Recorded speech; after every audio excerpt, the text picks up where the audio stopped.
Wildfire season can be devastating to homes, businesses, and recreation areas, but it also takes a big toll on wildlife. People started observing dead fish floating into town, and you really couldn't go upstream to investigate things thoroughly because of active fire activity. So how did a wildfire suffocate thousands of fish? We'll explain. Speaking of fires, dozens of them started after thousands of lightning strikes across the Northwest last night. It's that time of year when we've got to be very careful in the outdoors. Here's the story. I'm Pat Dooris. Welcome to The Story. Glad to have you with us. You know, over the past couple of days, the weather's been, well, unsettled. Did you notice the color of the sky and the light outside yesterday evening? I went for a walk after dinner with my son around 8 o'clock, and it was this strange yellow light. It made me wonder if it was being filtered through smoke from fires. I think Matt's going to be in a minute to tell us that it's not. We'll use his expertise to find out what's going on. But on top of that strange color of light, our regions had a ton of lightning strikes as the unsettled weather has moved through, which makes a lot of us think about wildland fires. It also brings us to our big story.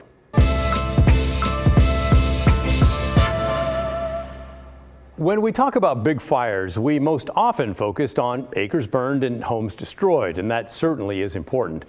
But sometimes there's another impact as well that we don't get to see so easily, and we're going to take a bit of time to talk about that tonight. When fire burns through an area, it chews up the forest and destroys the trees and underbrush that holds all the dirt and rock in place. That happened about a week ago near a place called Happy Camp, which is along the Klamath River in Northern California, 40 miles south of the Oregon border. You can sort of see it where that red dot is, and the border's at the top of the screen there. After the fire, a powerful thunderstorm rolled through and created a flash flood, sending lots of mud into the river. All that mud and debris swelled the Klamath River and choked off the oxygen for the fish. Craig Tucker is a natural resources policy advocate for the Karuk tribe, which first discovered the fish kill. People started observing dead fish floating into town, and you really couldn't go upstream to investigate things thoroughly because of active fire activity. The highway's closed 50 miles up the road.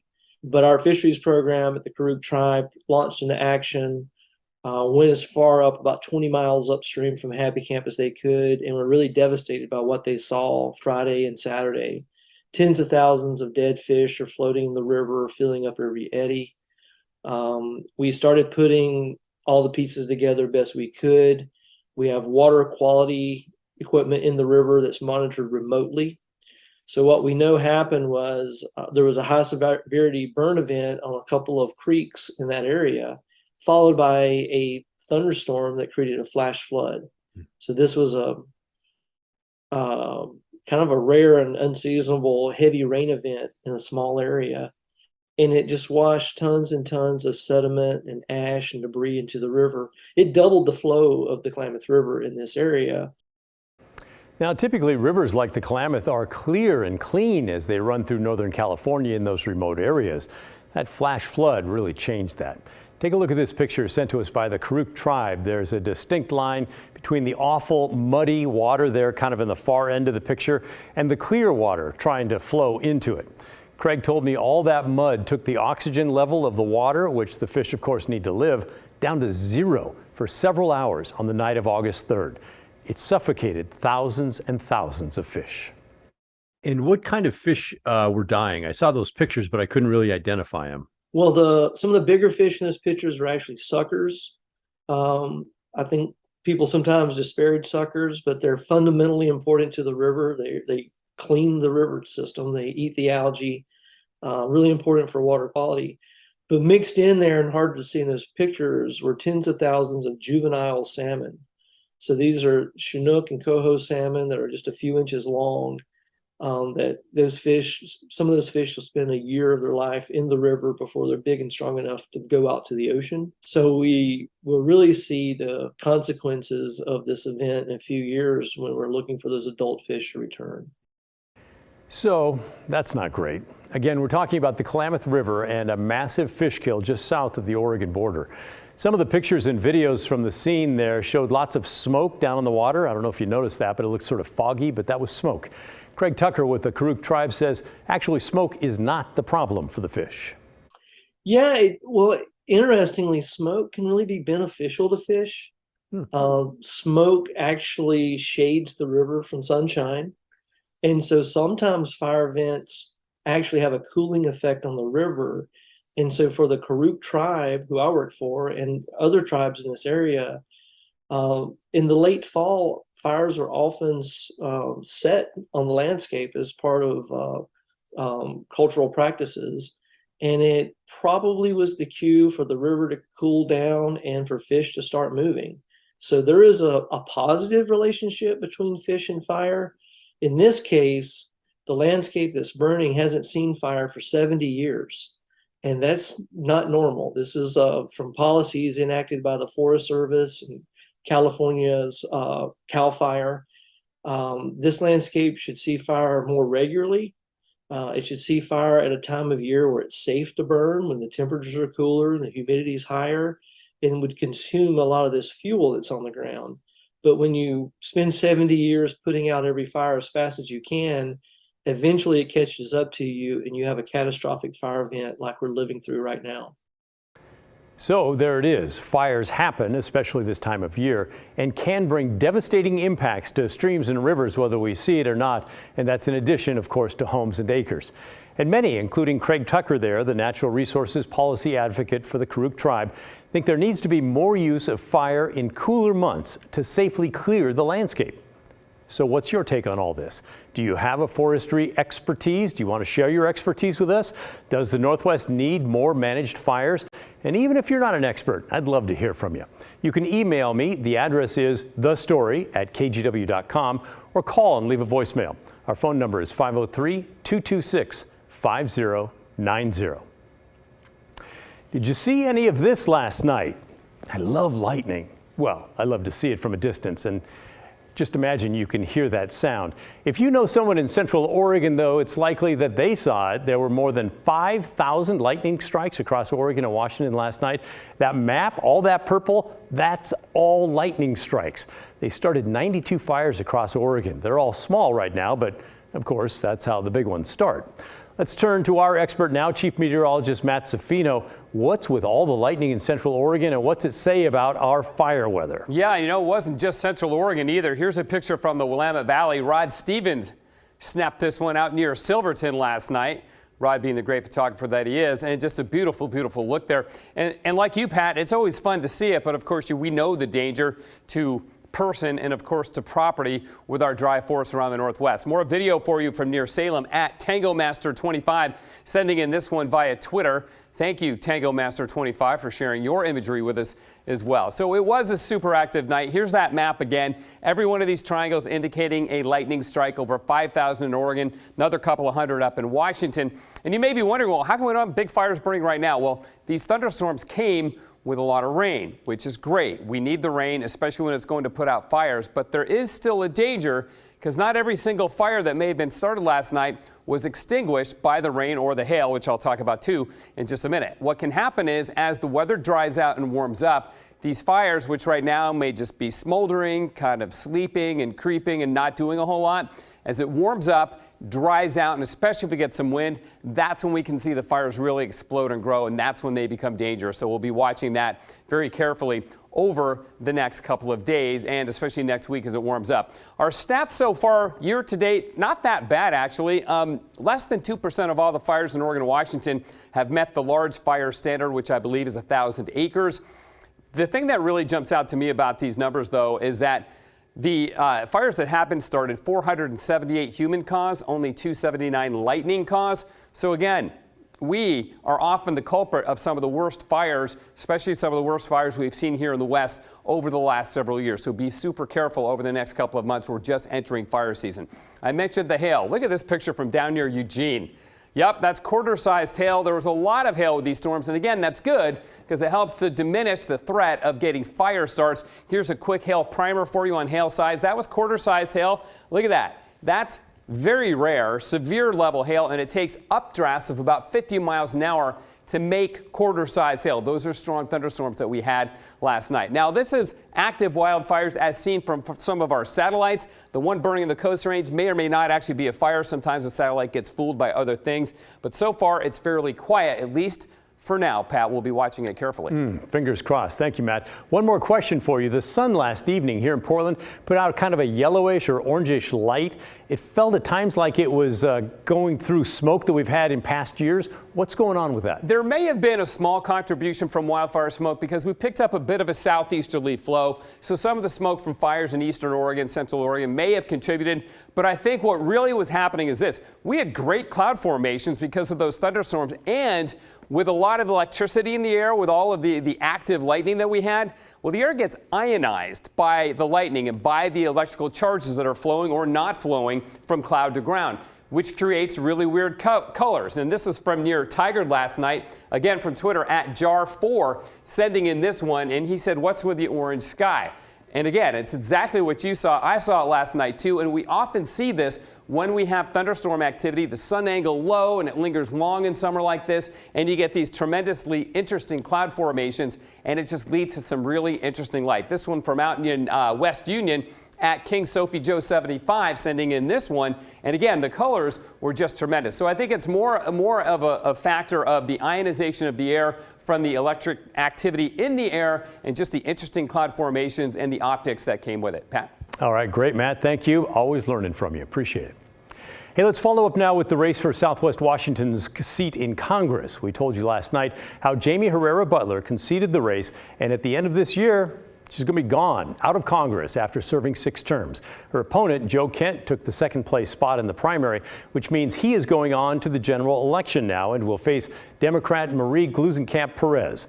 Kent has the endorsement of former President Donald Trump and says he's been a supporter of Trump for years now. He did register as a Democrat in 2020 and voted for Bernie Sanders, but he says he did all of that for President Trump. In his victory speech last night, he told his supporters that he wants to take back the country for conservatives.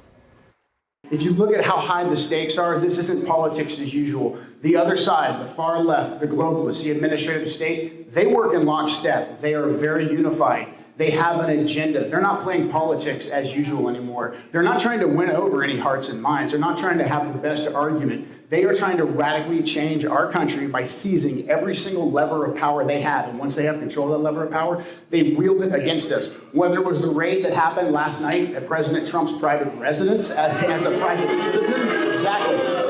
Or whether it was the FBI counterterrorism task force going after parents at Showbit school board meetings. The national security state has been weaponized against us at the behest of the progressive left and the globalists. However, we are what's going to push back against all of them because we're going to get unified and we're going to tell them that this ends. We are taking back our republic. And starting in 2024, and they're starting to rally around this effort because this isn't just about me. This isn't just about Joe Kent versus any of the other candidates. This is about us, conservatives, Republicans, taking back our country. And so for those of you... Kent went on to end his speech with President Trump's slogan, "Let's make America great again." Last night, we also talked with Democrat Marie Gluesenkamp Perez. She and Kent are both political newcomers. She says that she intends to work toward the middle, and she thinks a Democrat can win this seat, which has been held by Republicans for years, because voters don't want any more polarization. Defeating Joe was why we got into this race in large part. I mean, this is not someone that can adequately or effectively represent this district. Joe is an extremist. Joe loves to talk about his support for jobs and the economy, but I'm the candidate in the race who has been growing family wage jobs, who works in the trades, who's a small business owner, and who understands how difficult this economy has been for families like mine to navigate. There is a very clear choice between someone who has the skills and the experience to deliver for this district and someone who is going to drive our country further into hyper-partisanship, divide us further, and drive us down this road of polarization. This is absolutely a winnable seat. And it's not so much about convincing folks that they need to change their affiliation. It is about an argument of what's best for the district and who has lived experience. We can't keep electing extremists and career politicians to Congress and expect better results. So you can see both candidates are clearly defining who they are and who they are not. The defeat of Herrera Butler is a huge deal, even historic. As our friends at the Oregonian newspaper point out, it's been 92 years since an incumbent member of Congress in Washington state lost to a challenger in the primary. I had a chance to talk with Republican strategist Rebecca Tweed today. She always has great insights on these things. Here's her reaction. I mean, I think the reaction everybody has right now is just, wow. Really, unexpected at the level of experience that she's had. In the same vein, he ran a really intense, really grassroots focused campaign. We knew he was making it competitive, but in any case, unseating an incumbent at that level it's just a wow. Yep. So what's next? Tweed agrees that the race is now wide open and lots of national money is going to start pouring in on both sides and that it will likely get nasty. I think, as we've spoken before, unfortunately, there will have to be some negative campaigning, right? Really trying to pit both of these candidates against one another in very different areas of the spectrum. And what's more appealing to the voters, clearly there's a lot of conservatives making their voice heard in a traditionally conservative district anyway. So if I'm Joe Kent, I'm feeling really energized. If I'm the Perez team, I'm looking at the strategy board pretty quick to see, which voters do we talk to and how often. It's going to be fast and furious campaigning. There's not much time left. The November general election is now less than 3 months away. It's on November 8th. And if you see any campaign ads or text messages that seem to be ads about the race and you want us to look deeper into them, feel free to contact us, send them along, and let us know. Plenty of us spend a lot of time online these days, but there are many communities across the Northwest that do not have the same internet access. We had kids that were sitting in their school parking lots trying to do homework before the internet was shut off. Now, a program at the U of O is trying to help expand access for people in rural tribal communities. We'll take a look when the story continues.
Welcome back. Keep sending your questions and comments to the story at kgw.com or give us a call, leave a voicemail, 503-226-5090. Whether you're watching us live or on tape later, we'd love to hear your comments. This week, the University of Oregon is hosting its first Oregon Tribal Broadband Boot Camp. Representatives from tribes all over Oregon are learning how to expand internet access and improve the digital divide. Here's Christelle Kumwe. This week in Eugene, Go Ducks. the University of Oregon hosted the Oregon Tribal Broadband Boot Camp. Yes, this is the first one in Oregon. Jason Yonker is the UO's Assistant Vice President. And also chief of the Coquel Indian tribe. He says the 5-day boot camp takes on a challenge many rural tribal communities face. We do not have the internet connectivity that everybody else does. The issue was amplified tenfold when the pandemic hit, and access to the internet was critical to remote learning. So here you have a mandated education in a virtual presence, yet you don't have a virtual capability at your reservation. We had kids that were sitting in their school parking lots trying to do homework before the internet was shut off. We've had kids that were trying to text in their rural communities by standing on trampolines and jumping up and with their camera sticks. That's a fact, he says, people often find hard to believe. They see tribes, they believe that casinos solve all the problems, but sometimes when you are rural, these types of things just don't solve themselves. Run that down one and then down the other. That's where the Broadband Boot Camp comes in. 50 tribal members from around Oregon and the Northwest came here to learn the nuts and bolts of establishing and improving internet infrastructure in their communities. Let's go ahead and plug this one in. Topics range from funding opportunities to build wildfire cameras and hands-on sessions on how to crimp and splice cables. So if it gets that hard, you stop, you pause. I want to get back to my community. Matthias Barney is from Burns, Oregon, and a member of the Burns Paiute tribe. It's a rural area. Our connection's not always the best. Matthias hopes to one day expand his tribe's broadband with the things he's learned here. Be able to improve and make it an even better place for my children, and then hopefully they can make it better for them to keep our culture and our tribe alive. We want them building out for the next 20, 50 years out so that they know and have confidence that what they build today will be there for future generations. A solution to a problem that starts here at the University of Oregon with far-reaching impacts for rural tribal communities. Christelle Kumwe, KGW News. What a great program. Still ahead, meet Titan Van Coog. It's big, it's stinky, and it's ready for another moment in the spotlight. The rare corpse flower, ready to bloom in Vancouver for the first time in 3 years, and you can go smell it for yourself. We'll tell you how when we come back.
Any day now, a rare flower called a corpse flower is going to bloom at Washington State University in Vancouver. That's not its official scientific name, but who cares what that one is? This is a huge flower that smells really, really, really bad when it blooms. And for some reason, a lot of people line up to smell it for themselves. Our Stephen Redlin went to learn more. Just a couple weeks before the fall term begins at WSU Vancouver, there aren't many folks around. Very few notice that something is up at the engineering building. Amorphophallus palitanum, the corpse flower. Dr. Steve Sylvester taught biochemistry at WSU Vancouver for over 20 years. The corpse flower is his baby. A baby that took 17 years to reveal a blossom that earns the rare plant's stinky name. But it kind of smells bad. It's not too bad. When Titan Van Coog did bloom in 2019, the attention was nearly overwhelming. 20,000 people showed up within the blossoming window that can last from 18 to 48 hours. It's cool that it's at, the place that we live. Pretty cool to see it and smell it. Now, 3 years after its first blossom, Titan Van Coog, too, is flowering. We were able to get such a sweet and pretty darn big bloom coming out of it right now. Dawn Freeman is now in charge of taking care of it. Dr. Sylvester was her advisor when she was a student. The plant has its own stairway greenhouse to thrive in. We're excited, very excited to see how big this one is growing. Well, it's really a unique plant and a neat opportunity in general for folks in this part of the world to come and see something unique. Steve planted the seeds he received 19 years ago in a pot on his desk. And up came a little, almost like a tree. It had a stem and then 3 fronds. Those branches with leaves are actually just one leaf. There were 4 big structures reaching up to the ceiling and just green all over the place.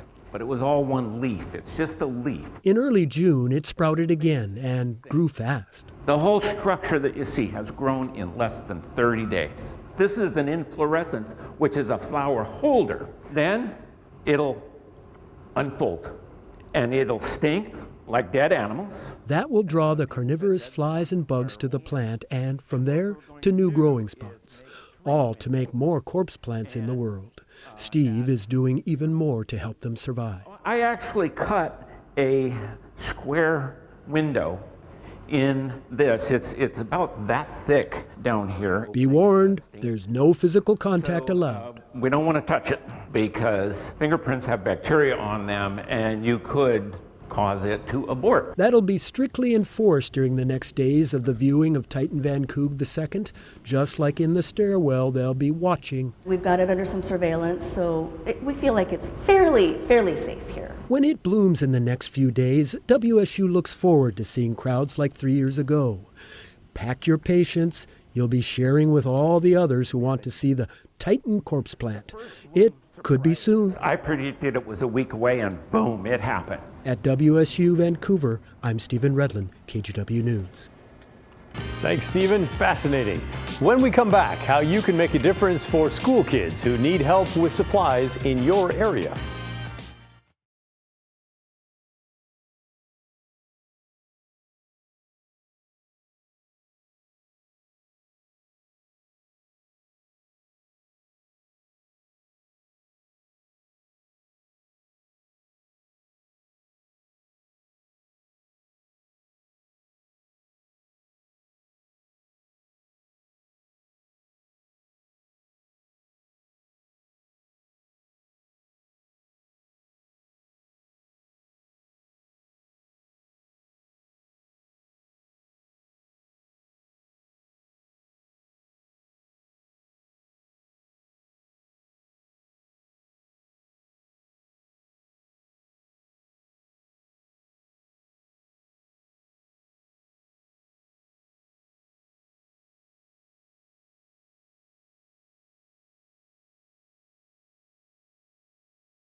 Our Hey Help campaign for the next couple of weeks is the KGW School Supply Drive.